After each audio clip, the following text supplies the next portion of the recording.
ఇప్పుడు vitamin C తీసుకోవాలన్నారు. Last time corona వచ్చినప్పుడు విటమిన్ సి కావాలని చెప్పి జనాలు 1000 మిలీగ్రామ్ తీసుకుందాం, 2000 తీసుకుందాం, 1500 తీసుకుందాం అని చెప్పి టాబ్లెట్ రూపంలో తీసుకున్నారు.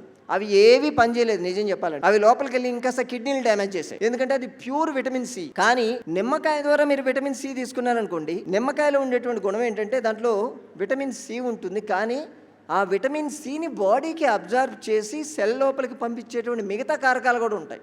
అంటే ప్రకృతి ఇచ్చినటువంటి గొప్ప వరాలు అవన్నీ, కావాల్సినటువంటి పదార్థాలు. అంతేగాని దాంట్లో నుంచి దాన్ని తీసి పీకిచ్చేస్తే దాన్ని అబ్జర్వ్ చేసుకునే కెపాసిటీ మన బాడీకి ఉండదు.